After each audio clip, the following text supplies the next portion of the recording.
So అందరూ very happy. CM ప్రతి ఒక్కరు సీఎం గారి చేతుల మీదుగా అవార్డు తీసుకున్నప్పుడు అందరికీ ఒక సంతోషం. సో వారందరికీ సీఎం గారికి ధన్యవాదాలు. అలాగే ప్రభుత్వం నుంచి అవార్డ్స్ వస్తున్నాయి అంటే ఏ స్టేట్ అన్న కానీ ఫ్యూచర్లో ఇప్పుడు ఆంధ్రప్రదేశ్లో కూడా అవార్డ్స్ స్టార్ట్ అవుతాయి.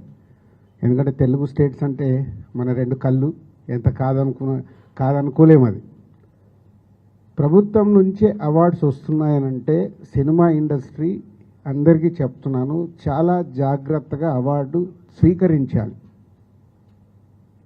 మనం ఎన్ని షూటింగ్లలో బిజీగా ఉన్నా ఎక్కడున్నా ప్రభుత్వం నుంచి ఒక అవార్డు వస్తుందంటే అది మన రెస్పాన్సిబిలిటీ. గవర్నమెంట్తో జర్నీ చేయాల్సిన బాధ్యత సినిమా ఇండస్ట్రీలో ఉండే ప్రతి ఒక్కరిది. సో ఫ్యూచర్లో కూడా ప్రభుత్వం నుంచి అవార్డ్స్ అనౌన్స్ అయినప్పుడు ఆ డేటును మీరందరూ మీ డైరీలో నోట్ చేసుకొని మీకు అవార్డుకి అనౌన్స్ అయి ఉంటే మీరు వెళ్ళి ఆ అవార్డు తప్పకుండా ప్రభుత్వం నుంచి వచ్చే అవార్డును స్వీకరించాలి. సినిమా ఇండస్ట్రీలో ఉన్న అందరికీ this is my request and అర్థం చేసుకుంటారని కూడా అనుకుంటున్నాను. సో అలాగే నిన్న ఇంత బిగ్ ఈవెంట్లో సో డెఫినెట్గా చిన్న చిన్నవి మిస్టేక్స్ అనుకోవచ్చు. అంత పెద్ద ఆర్గనైజేషన్లో జరిగే కమ్యూనికేషన్ గ్యాప్స్ వల్ల అయి ఉండొచ్చు, తప్పులు జరుగుతాయి. అలా ఎవరికన్నా ఎక్కడన్నా చిన్న చిన్న ఈ కమ్యూనికేషన్ దానివల్ల ఎక్కడన్నా మీరు హర్ట్ అయి ఉంటే అక్కడికి వచ్చిన వాళ్ళు ఎవరైనా సో ఎఫ్డీసీ తరఫున చైర్మన్గా నేనే క్షమాపణలు కోరుకుంటున్నాను. ఎందుకంటే మేము ఆర్గనైజ్ చేశాం కాబట్టి అందరినీ